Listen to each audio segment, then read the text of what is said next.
Gunnar's Daughter, Chapter 17. Asha then told her story.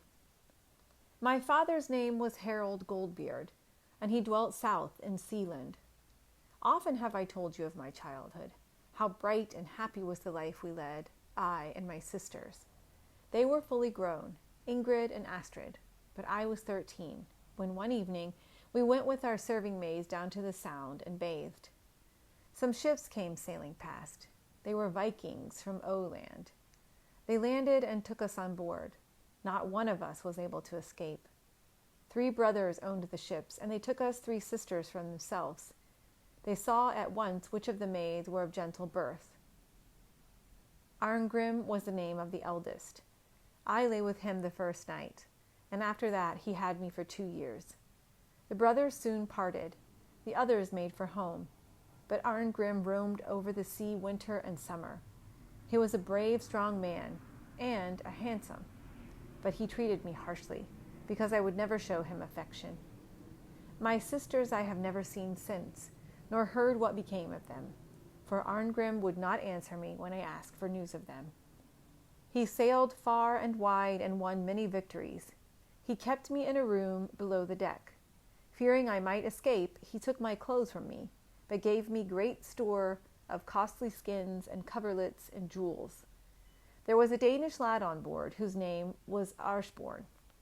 I enticed him to fly with me, taking all the gold, but Arngrim got to know of it.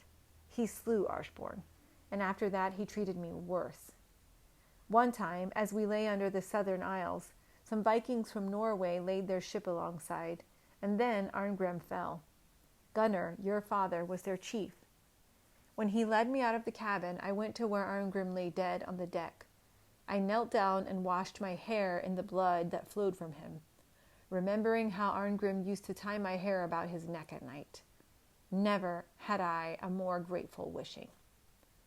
Then Gunnar asked me my name and of what kindred I was.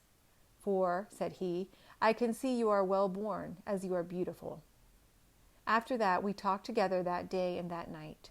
Gunnar promised to carry me home to Denmark. He gave me the best of clothes suited to my station, and showed me such kindness that he won my affection. He said he wished he were parted from his wife. Then he would accept me at the hands of my kinsman. But I would rather stay with him than go home. I was with him in his ship till I was with child. Then he loved me even more, for Alfsol was childless. He brought me hither to Vaden, but then the earl summoned the thanes to arms, and Gunnar had to leave me. He bade Alfsol take good care of me and of the child, as though it were her own. Then we parted, and I was left behind with unspeakable sorrow and longing. Alfsol and her foster mother were with me when I gave birth to a son. They took the child from me at once and had it set out, but forced all the household to tell Gunnar it was stillborn. And Alfsol promised me the cruelest of deaths if I made complaint. Afterwards, tidings came that Gunnar was sorely wounded and could not be expected home for a long time. Then Alfsol had me taken to the house where her thralls lived. One of them was named Svart. He defended me against the rest and was good to me in other ways, but he took me to wife. Alfsol gave him a house here in the forest where Skafti lives now, and she let it be known to all that now I was the wife of the thrall.